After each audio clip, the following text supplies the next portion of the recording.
এখন রন্টি আলু মাশরুমের একটি ভর্তা করে দেখাবে, সেজন্য মাশরুম খুব ভালোভাবে ধুয়ে নিতে হবে। মাশরুম আলু ভর্তার জন্য আরও লাগবে সিদ্ধ আলু, আর তাই এখানে আলু সিদ্ধ করা হচ্ছে। কি করবে এখন? হচ্ছে ফ্রাই প্যানে একটু তেল দিব, দিয়ে পেঁয়াজটা রসুনটা হালকা একটু ভেজে নিব, নেওয়ার পর মাশরুমটা একটু ভেজে নিয়ে তারপর আলুটা দিয়ে ম্যাশ করে দিব। আচ্ছা, তাতেই হয়ে যাবে মাশরুম ভর্তা? না, তারপরে আমরা কাঁচা মরিচ আর সরিষার তেল দিয়ে সুন্দর করে ম্যাশ করলে ভর্তাটা কমপ্লিট। ওকে, আমি আর অপেক্ষা করতে পারছি না, তোমার হাতের বিখ্যাত মাশরুম ভর্তা খাবো।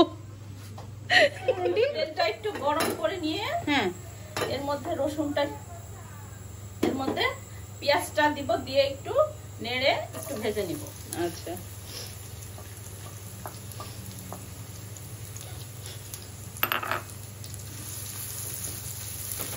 সামান্য ভাজলেই হবে?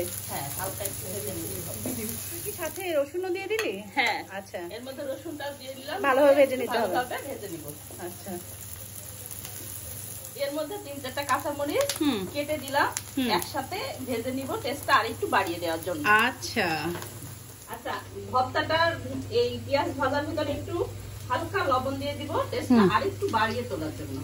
আচ্ছা, পেঁয়াজ মরিচটা হালকা আছে, সুন্দর করে সময় নিয়ে ভাজতে হবে? সময় নিয়ে ভেজে নিতে হবে। আচ্ছা, এরপর আমরা মাশরুমটা দিয়ে ভেজে নিব। আচ্ছা,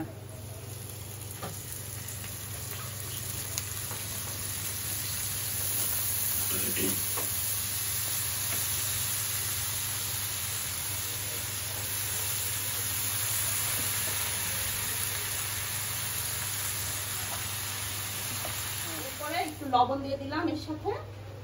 আচ্ছা, লবণটা স্বাদ মতো। আচ্ছা,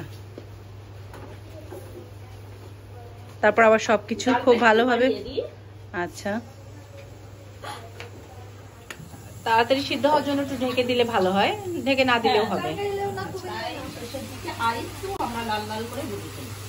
মানে যত ভাজা হবে টেস্ট তত ভালো আসবে। এবার আমরা সিদ্ধ করে রাখা আলুটা ম্যাশ করে রেখেছিলাম, সেটা এখন এর মধ্যে দিয়ে একটু ম্যাশ করে দিই। খুব ভালোভাবে মিশিয়ে তারপরে কিছুক্ষণ ভেজে নিতে হবে। হ্যাঁ,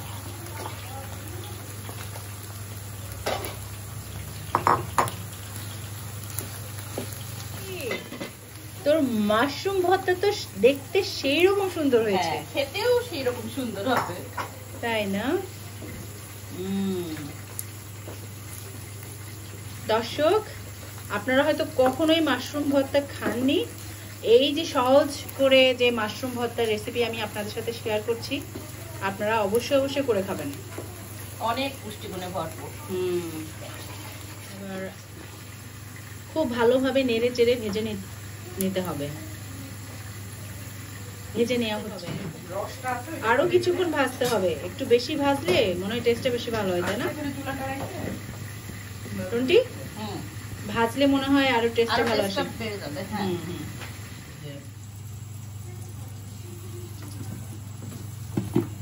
ভর্তাটা প্রায় হয়ে এসেছে, আরো কিছুক্ষণ ভাজলে একদম তৈরি হয়ে যাবে। আচ্ছা, ঠিক আছে, মাশরুম আলু ভর্তা ওকে, তৈরি হয়ে গেছে আমাদের মাশরুমের আর আলু দিয়ে সেই বিখ্যাত ভর্তা। আপনারা খেয়ে দেখবেন কেমন হয়েছে। আমার তো মনে হচ্ছে অনেক মজা হয়েছে। হ্যাঁ, আমি এখন খেয়ে দেখবো কেমন হয়েছে, আপনারা খেয়ে দেখবেন। ধন্যবাদ সবাইকে। ধন্যবাদ সবাইকে। এই যে দাঁড়া।